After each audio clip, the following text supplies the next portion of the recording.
Hi boss babes, welcome back to another money talk video. Today we are talking credit cards. I'm going to show you guys how I'm able to avoid interest on my credit card while still building credit.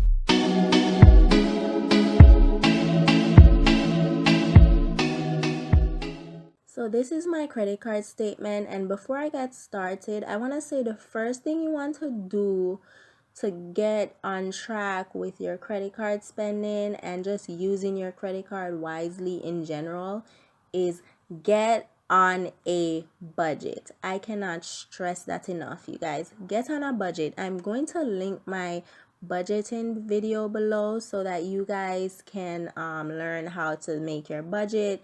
You want to keep track of your spending. That way you know that you're not overspending on your credit card and then racking up debt that you cannot afford to pay back. As you can see, there's several different things going on here, which is why I think some people don't even bother looking at their credit card statement. They just look at the balance and call it a day. But I'm gonna explain to you what all these things mean. So let's get started. At the top you can see I marked out my account number because you guys don't need that information. But right below account number you can see the statement billing period. And this is probably one of the most important things on your credit card statement. Most people don't really understand how statement periods or billing periods work. So I'm going to break that down for you. As you can see, my billing period is March 25th to April 23rd. And my billing cycle is usually 28 days. Sometimes it can be 25 days for some people. It really just depends on the credit card. But in this case, mine is always usually 28 days. And what the billing period stands for on your credit card is basically everything on your credit card is related to that time period. So all the charges, all the payments, fees, anything like that, all relates to that time period. Nothing goes before except that previous balance you see under balance summary. Except for that, nothing else on your credit card really relates to previous periods and future periods. Now, under balance summary, I'm going to take you through the various things that's going on here. And the first thing you see is my previous balance. So that is what I owed for the previous billing period, which ended on March 24th. That one started around February 21st. And that was my balance at the end of that billing period. And then after that, you'll see the payments that I made within this billing cycle. So between March 25th and April 23rd, I made a total payment of $1,700. Now you're probably looking like, why would I make a $1,700 payment if the previous balance was only $1,090? Well, I paid for the previous balance, right? I covered that so that I wouldn't get charged anything. But then if you look down where it says purchases, balance transfers, and other charges, that was what I was charged during this billing cycle. And for me, I always try to keep my credit card balance below $1,000. So I basically threw an extra $600 in there to cover that and to ensure that my balance stays low. So that's why my payment is saying $1,700. If you look all the way down at the bottom of this sheet, you can see that those are the three payments that I made between March 25th and April 23rd. It doesn't mean that my bill was due as yet. It just means that I was just trying to make payment for the previous bill, and then I also wanted to pay extra on my current bill. Then after payments, if you go down, you will see other credits. On my card statement, other credits is because Uber had charged me this fee that was inaccurate. So I complained to them and got them to give me my money back. So what they did was they put the money back on my credit card. So basically I was charged $13.29 from Uber. I complained to them. They said, okay, 5 to 8 business days, the money will be back on your card. And they put the money back on my card, which counted against the balance that was on my card. So I got it as a credit. So it was no longer a charge. The charge that they charged me, I should say, they then returned it to my card. As you go down, you'll see cash advances, and I never take out cash advance on my credit card because it's just kind of silly. It's silly thing to do. I know people do it. It's not a smart thing to do because they charge you. You automatically get charged a fee, and then if you don't pay it all back in 1 month, which normally when you take a cash advance on your credit card, it's because you are lacking funds, which means that it's very unlikely that you're gonna be able to pay it all off in the next month. So try not to ever take cash advances against your credit card, you guys. As you go down, you'll see the purchases, balance, transfers, and other charges. And these are basically the purchases that I made throughout the month. Balance transfers, I don't do that, but like a balance transfer is basically if you have another credit card and you decided to basically in a sense consolidate it to like this card, so you would then transfer the balance from that card onto this card. I don't do that because this is my main credit card. The only other cards I have two store cards and I have airline cards, which I barely use those. The airline card I use when I travel, and I use the same method as I do with this one in setting a budget and paying it back immediately. As you go down, you will see the next thing is fees charge. And fees charge can be things like a late payment fee or like a foreign transaction fee. I don't get charged fees because I always pay my bill on time, so I don't have to deal with those problems. And the other thing you have is interest charged. Okay, so credit card interest, how that works is you can make the minimum payment and you won't get charged a late fee, right? But if you only make the minimum payment on, let's say, $500 and you make a $25 payment, you will get charged interest on that $475 that you have not paid. They'll like charge you the interest on that, and that's where a lot of people mess up with credit cards. A lot of people, they just make minimum payment or they don't make the full outstanding payment, and they end up getting charged interest. And then as the months goes by, those accrue, right? And if you keep spending more on the card, your interest is just going to get higher and higher. And that's what I've seen happen with most people and why they have a hard time with credit cards. As you go down continually, you'll see new balance. And on some credit cards, this is called the outstanding balance.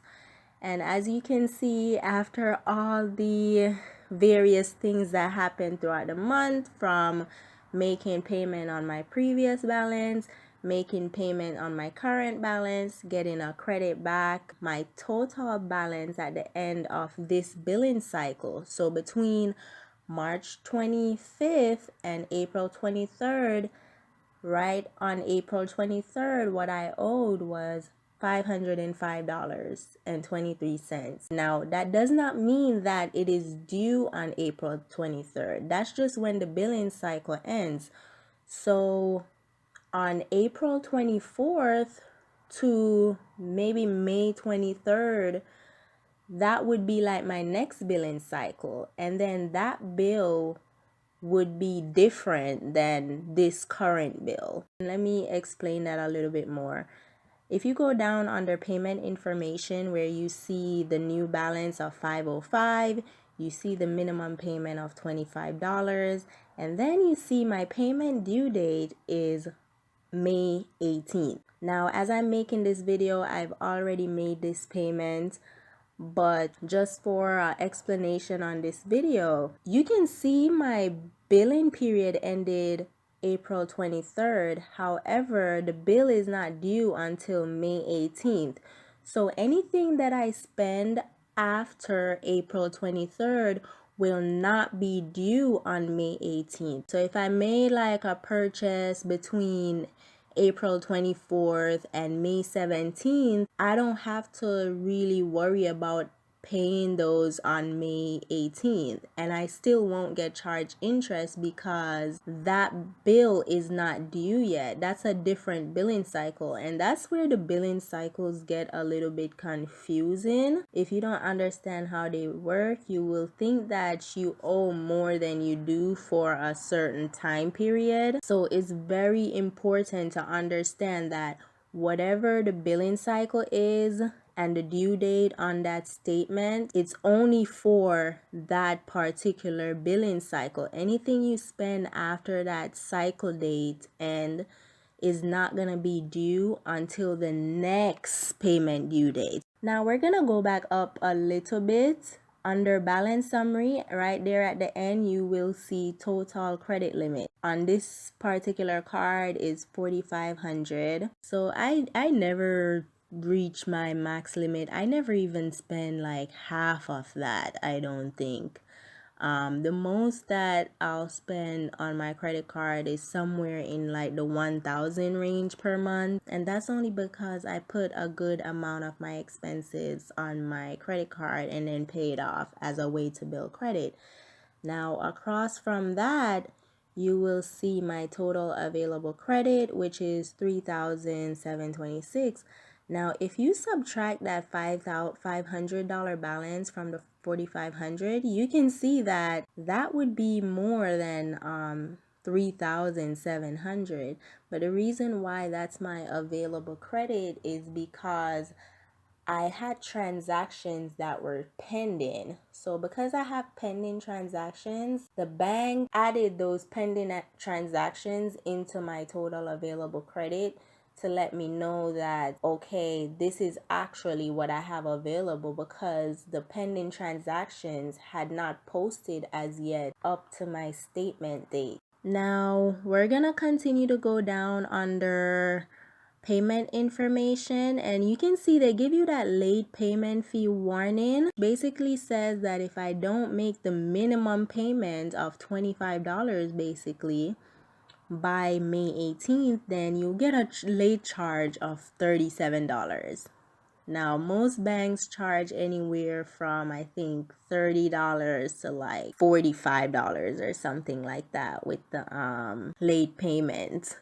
So just don't be late. I've never been charged any interest, fees, late payments, none of that on this card ever. Like since I've gotten this card, I've never been charged anything, because I just follow this method of paying off the balance in full every month by setting my budget and then only spending on my credit card what's within my budget and what's in my checkings account. If the money's not in my checking account, then I'm not allowed to spend that money on my credit card. Even if the money's in my savings account, I'm still not allowed to spend that money because the money's not in my checking account. My checking account is what I use for bills and everything like that. Once I put away something in savings, for me personally, it's like that money is meant to do something, so I'm not allowed to touch it. Now the next warning you see is the minimum payment warning, and then they like to explain to you that if you only make the minimum payment, and in my case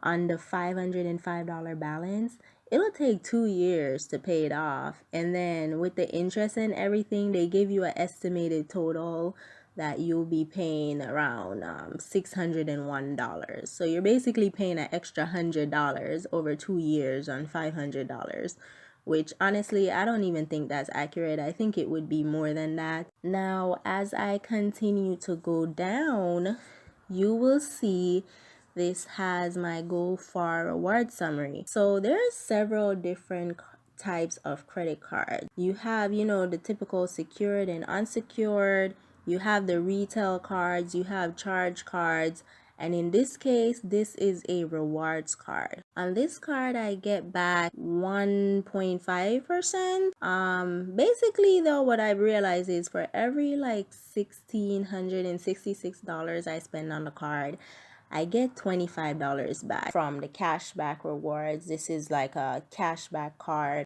So that's what that reward summary is for. So my payment summary, it's really simple. I typically throw 500-600, sometimes more, depending on how much I owe on my card every 2 weeks or so, to just keep my balance low or eliminate the balance completely. So this was basically the credit card statement explained. It's not really hard to understand. It's just a lot of different things going on, which is why, like I said, so many people don't even bother looking at their credit card statement. They just look at what's due, and then they like either make the minimum, or they pay it off, or they pay off some of it, or something like that.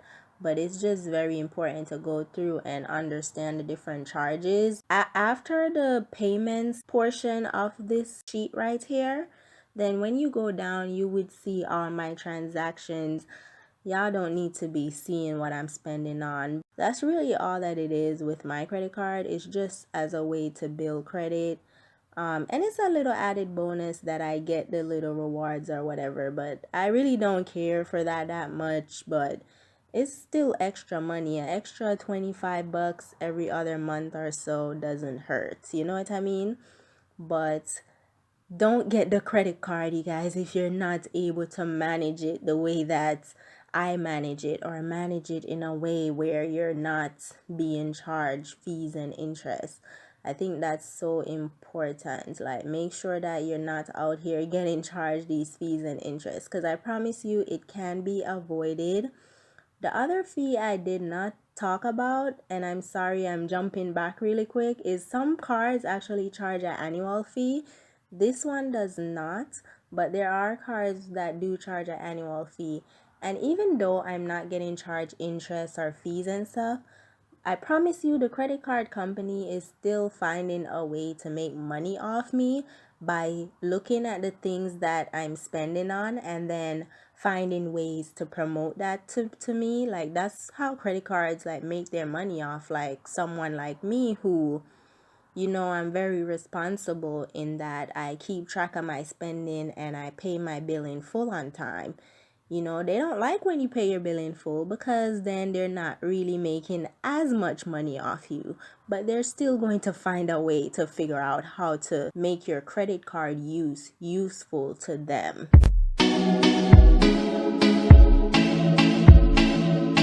I hope this video helped you guys understand credit cards just a little bit better. I know it can be a little bit confusing, okay? Thank you guys so much for watching. Make sure to hit that subscribe button, and I will see you guys in my next video.